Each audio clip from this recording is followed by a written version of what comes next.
بحر عرب اور بحر احمر کے درمیان عرب کے جنوب و شمال میں دونوں جانب یعنی عمان، حضر موت، بحرین اور مغربی یمن تک ایک وسیع صحرا ہے جسے صحرائے الحقاف کے نام سے یاد کیا جاتا ہے۔ نیز اسے صحرائے عظمت دنیا اور ربیع الخالی بھی کہتے ہیں۔ الحقاف حقف کی جمع ہے جس کے لغوی معنی ریت کے بلند و بالا اور وسیع و عریض ٹیلے کے ہیں۔ اس لقدق بیاباں صحرا میں سفر کرنا تو دور کی بات ہے، اس کے اندر قدم رکھنے کا بھی تصور نہیں کیا جا سکتا کہ موت کی اس وحشتناک وادی کی جانب رخ کرنا خودکشی کے مترادف ہے۔ یہی وجہ ہے کہ مقامی بدوؤں سے لے کر مہم جو سیاحوں تک کوئی اس صحرا کے قریب جانا پسند نہیں کرتا۔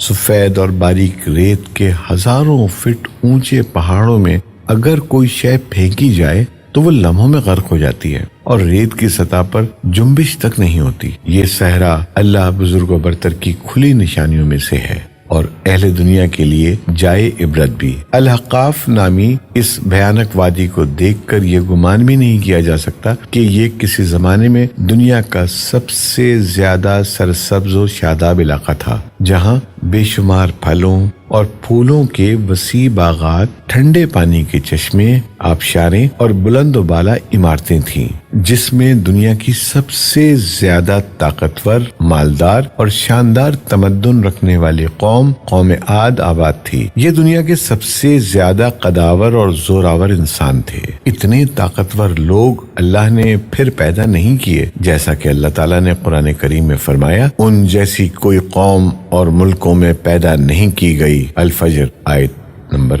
8۔ حضر موت اور نجران کے درمیانی علاقے الحقاف میں قوم عاد کے، جسے قوم ارم بھی کہا جاتا ہے، 13 قبائل آباد تھے۔ قوم عاد کے الحقاف میں رہنے سے متعلق قرآن کریم میں اللہ تعالیٰ سورہ احقاف آیت 21 میں فرمایا، ہود کو یاد کرو جب کہ اس نے اپنی قوم کو احقاف میں ڈرایا۔ علامہ جلال الدین سیوطی رحمۃ اللہ علیہ اپنی تفسیر در منشور میں تحریر فرماتے ہیں، قوم عاد نہایت زوراور اور بہادر قوم تھی۔ یہ بت پرست تھے۔ ان کے 2 بتوں کے نام حمود اور حب بیان کیے گئے ہیں۔ ابن کثیر رحمۃ اللہ علیہ نے اپنی تفسیر میں تیسرے بت کا نام سمد بیان کیا ہے۔ طوفان نوح علیہ السلام کے بعد قوم عاد ہی وہ قوم تھی جو سب سے پہلے کفر و شرک میں مبتلا ہو کر بتوں کی پجاری بنی۔ انہیں اپنے پتھروں کے خداؤں پر بڑا گھمنڈ تھا۔ ان کی معاشی حالت تو بہت عمدہ تھی، لیکن جہالت،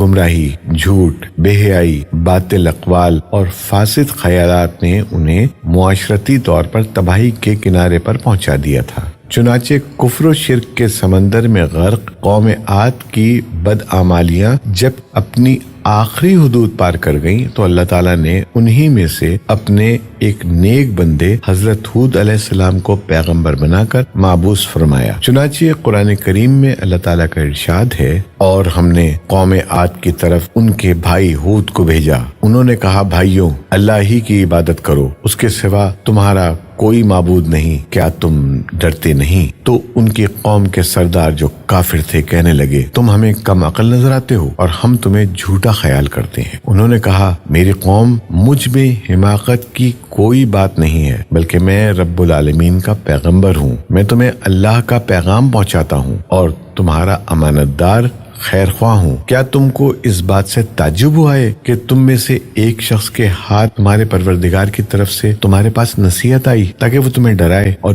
یاد تو کرو جب اس نے تم کو قوم نوح کے بعد سردار بنایا اور ڈیل ڈول میں تم کو پھیلاؤ زیادہ دیا، بس اللہ کی نعمتوں کو یاد کرو تاکہ نجات حاصل کرو۔ وہ کہنے لگے، کیا تم ہمارے پاس اس لیے آئے ہو کہ ہم صرف ایک اللہ ہی کی عبادت کریں اور جن کو ہمارے باپ دادا پوچھتے چلے آئے ہیں ان کو چھوڑ دیں؟ بس اگر تم سچے ہو تو ہم کو جس عذاب کی دھمکی دیتے ہو اس کو ہمارے پاس لے آؤ۔ ہود علیہ السلام نے کہا، تمہارے پروردگار کی طرف سے تم پر عذاب اور غضب کا نازل ہونا مقرر ہو چکا ہے۔ کیا تم مجھ سے ایسے ناموں کے بارے میں جھگڑتے ہو جو تم نے اور تمہارے باپ دادا نے اپنی طرف سے رکھ لیے ہیں، جن کی اللہ نے کوئی سند نازل نہیں کی، تو تم بھی انتظار کرو، میں بھی تمہارے ساتھ انتظار کرتا ہوں۔ پھر ہم نے ہود کو اور جو لوگ ان کے ساتھ تھے ان کو نجات بخشی، اور جنہوں نے ہماری آیات کو جھٹلایا تھا ان کی جڑ کاٹ دی، اور وہ ایمان لانے والے تھے ہی نہیں۔ الاعراف آیت نمبر 65 تا 72۔ حضرت ہود علیہ السلام ایک طویل عرصے تک اپنی قوم کو واعظ و نصیحت کرتے رہے۔ کبھی وہ انہیں اللہ کی طرف سے عطا کردہ نعمتوں کی یاد دلاتے تو کبھی عذاب الہی سے ڈراتے، لیکن وہ بہرے اور اندھے بنے رہے۔ تاریخی کتب میں ہے کہ حضرت ہود علیہ السلام مسلسل 50 برس یا اس سے بھی زیادہ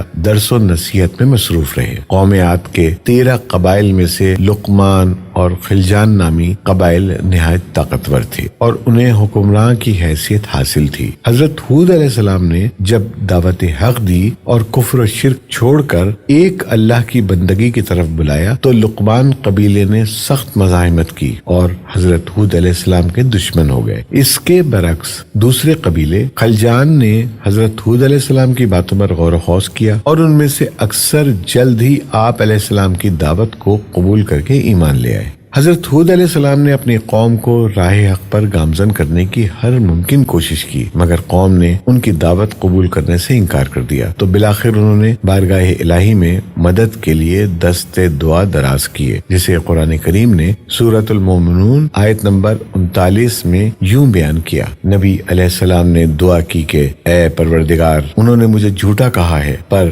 تو میری مدد فرما۔ اللہ نے اپنے نبی علیہ السلام کی فریاد کے جواب میں فرمایا، جو کہ سورہ مومنون آیت 40 میں ہے، اے نبی، یہ بہت جلد اپنے کیے پر پچھتانے لگیں گے۔ اللہ تعالیٰ نے اپنے نبی علیہ السلام کی دعا قبول فرمائی اور قوم عاد پر عذاب کی ابتدا ہو گئی۔ بادلوں کے فرشتوں کو حکم دیا کہ اب بارش نہ برسائی جائے، چشموں کے فرشتوں کو حکم دیا کہ ان کے ٹھنڈے، میٹھے اور شفاف پانی سے لبریز چشموں اور آبشاروں کو خشک کر دو۔ چنانچہ دیکھتے ہی دیکھتے ان کے سرسبز و شاداب کھیت کھلیان سوکھنے لگے اور مویشی مرنے لگے، یہاں تک کہ لوگ پینے کے پانی تک کو ترسنے لگے۔ کثیر تعداد میں پیدا ہونے والے پھل اور اناج ناپید ہو گئے۔ پوری قوم خشک سالی کا شکار ہو کر بدحال اور پریشان ہو گئی۔ یہ سلسلہ مسلسل 3 سال تک جاری رہا۔ حضرت ہود علیہ السلام سے اپنی قوم کی یہ پریشانی دیکھی نہ جاتی تھی۔ آپ علیہ السلام بہت افسردہ اور پریشان رہتے، اور پھر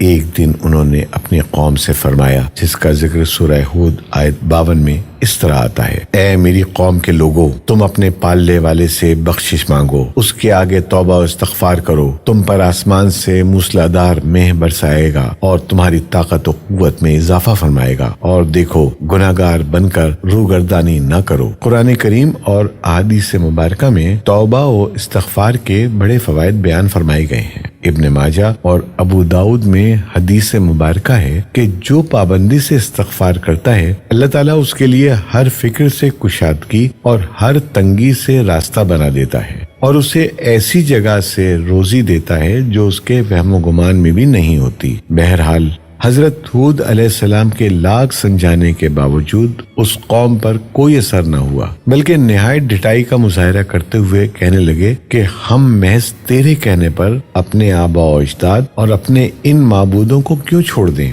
قرآن کریم نے سورہ الہود میں اسے یوں بیان فرمایا ہے، اے ہود، تم ہمارے پاس کوئی دلیل تو لائی نہیں، اور ہم صرف تمہارے کہنے سے نہ اپنے معبودوں کو چھوڑنے والے ہیں اور نہ تم پر ایمان لانے والے، بلکہ ہم تو یہ سمجھتے ہیں کہ ہمارے کسی معبود نے تمہیں آصف زدہ دیوانہ کر دیا ہے۔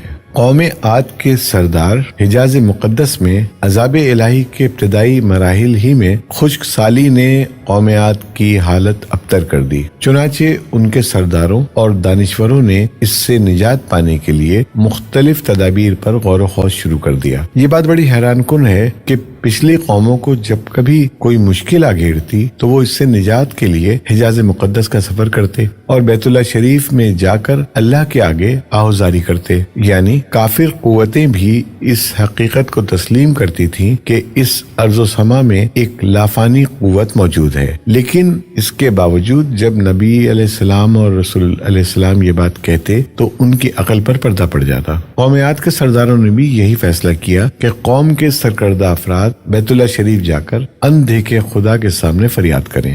چنانچہ مختلف قبائل کے سرداروں اور دیگر اہم افراد پر مشتمل 70 افراد کا ایک وفد حجاز مقدس روانہ ہوا۔ اس زمانے میں مکہ مکرمہ پر قوم عمالیق کی حکمرانی تھی، جس کا سردار معاویہ بن بکر تھا، اور معاویہ کی والدہ قوم عاد سے تعلق رکھتی تھی۔ ویسے بھی معاویہ بن بکر قوم عاد کی شان و شوکت سے بڑا مرعوب تھا، چنانچہ اس نے وفد کی بڑی خاطر مدارات کی اور اسے بڑے عزت و احترام سے اپنے یہاں ٹھہرایا۔ تبری کی روایت ہے کہ اس وفد میں 2 افراد مرشد بن سعد اور لقمان بن لقیم صاحب ایمان اور حضرت ہود کے پیروکار تھے۔ غالباً ان کا تعلق قبیلہ خلجان سے ہوگا۔ ان دونوں کے علاوہ باقی سب کافر اور بت پرست تھے۔ معاویہ نے ان کے اعزاز میں رقص و سرور کی محافل کا اہتمام کیا اور تقریباً 1 ماہ تک یہ لوگ اپنے آنے کا مقصد فراموش کر کے عیش و عشرت اور شراب و شباب کی محافل میں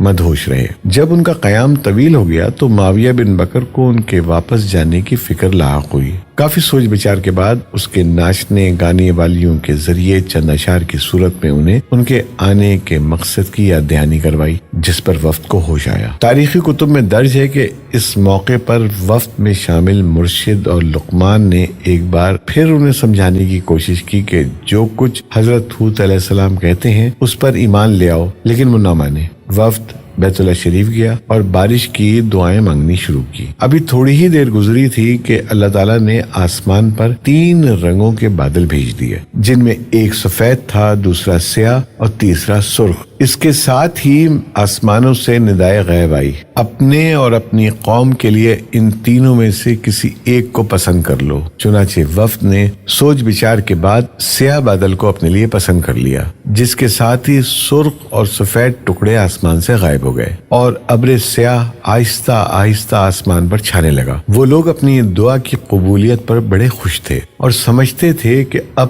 خشک سالی ختم ہو جائے گی۔ چنانچہ پوری قوم نے خوشیاں منانی شروع کر دی، لیکن حضرت ہود علیہ السلام سمجھ گئے تھے کہ یہ عذاب الہی ہے، لہٰذا انہوں نے ایک بار پھر اپنے قوم کو مخاطب کرتے ہوئے فرمایا، اے میری قوم، یہ اللہ کا عذاب ہے جو تم پر نازل ہوا چاہتا ہے۔ پھر انہوں نے اللہ تعالیٰ کا فرمان انہیں سنایا جو سورہ الاحقاف آیت 24 میں ہے، نہیں بلکہ دراصل یہ ابر وہ عذاب ہے جس کی تم جلدی کر رہے تھے، یہ ہوا کا طوفان ہے جس میں دردناک عذاب چلا آ رہا ہے، جو اپنے رب کے حکم سے ہر چیز تباہ کر ڈالے گا۔ حدیث شریف میں آتا ہے کہ اماں عائشہ صدیقہ رضی اللہ تعالیٰ عنہا نے حضور نبی کریم صلی اللہ علیہ وسلم سے پوچھا، یا رسول اللہ صلی اللہ علیہ وسلم، لوگ تو بادل دیکھ کر خوش ہوتے ہیں کہ اب بارش ہوگی، لیکن آپ صلی اللہ علیہ وسلم کے چہرے پر اس کے برعکس تشویش کے آثار نظر آتے ہیں۔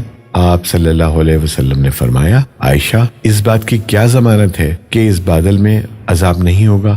جب ایک اور قوم ہوا کے عذاب سے ہلاک کر دی گئی، اس قوم نے بھی بادل دیکھ کر کہا تھا، یہ بادل ہے جو ہم پر بارش برسائے گا۔ بخاری۔ حضرت عائشہ رضی اللہ تعالیٰ عنہ فرماتی ہیں کہ جب تیز ہوا چلتی تو نبی کریم صلی اللہ علیہ وسلم یہ دعا مانگتے، اے اللہ، میں تجھ سے اس کی خیر کا طالب ہوں، اور جو اس میں ہے اس کی خیر کا، اور جو تو نے اس میں شر رکھا ہے تو اس سے اور اس کے شر سے میں آپ کی پناہ مانگتا ہوں۔ صحیح مسلم۔ حضرت عائشہ رضی اللہ تعالیٰ عنہا فرماتی ہیں کہ جب آسمان پر بادل چھا جاتے تو حضور اکرم صلی اللہ علیہ وسلم کے چہرے کا رنگ متغیر ہو جاتا، آپ صلی اللہ علیہ وسلم پر خوف کی سی کیفیت طاری ہو جاتی، جس سے آپ صلی اللہ علیہ وسلم بے چین ہو جاتے، کبھی باہر نکلتے، کبھی اندر داخل ہوتے، کبھی آگے ہوتے، کبھی پیچھے، پھر جب بارش برستی تو پھر خوشی طاری ہو جاتی تھی۔ حضرت عائشہ فرماتی ہیں کہ یہ کیفیت دیکھ کر میں نے خدمت اقدس میں سوال کیا تو آپ صلی اللہ علیہ وسلم نے فرمایا، اے عائشہ، کہیں ایسا نہ ہو جائے جو قوم عاد نے کہا تھا۔ پھر اس آیت کی تلاوت فرمائی۔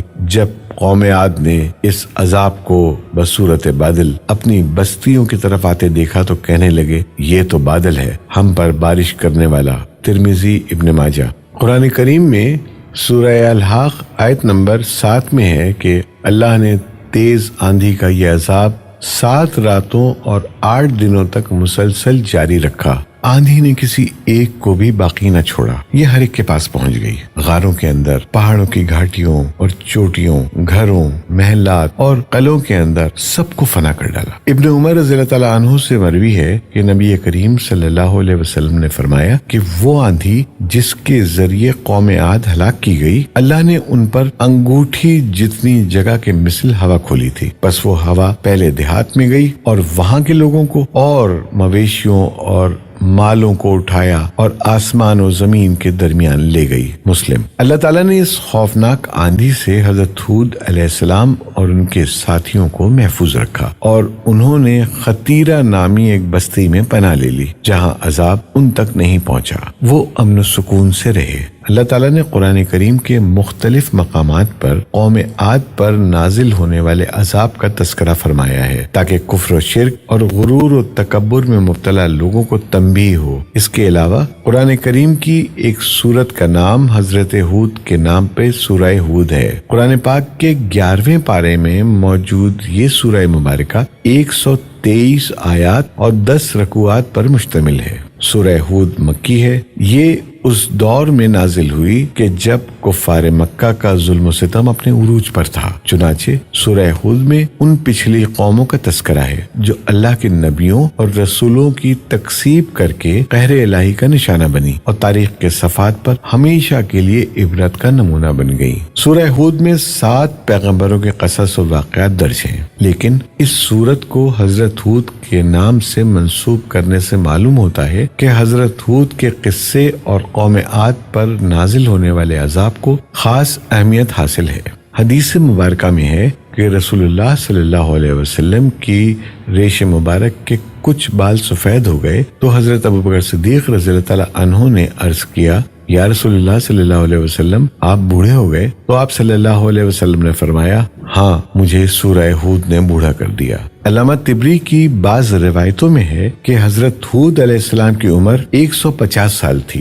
آپ علیہ السلام کو 50 برس کی عمر میں نبوت عطا ہوئی۔ 50 برس تک قوم کو واعظ و نصیحت کرتے رہے۔ قوم کی ہلاکت کے بعد مزید 50 برس تک زندہ رہے اور اہل ایمان کو واعظ و درس فرماتے رہے۔ حضرت ہود علیہ السلام کا مزار تاریخی کتب سے پتہ چلتا ہے کہ حضرت ہود کا مزار خضر موت کے ایک مقام پر ہے جہاں عرب کے مختلف حصوں سے ہزاروں کی تعداد میں لوگ جمع ہوتے ہیں، اگرچہ یہ قبر تاریخی طور پر ثابت نہیں ہے، واللہ عالم۔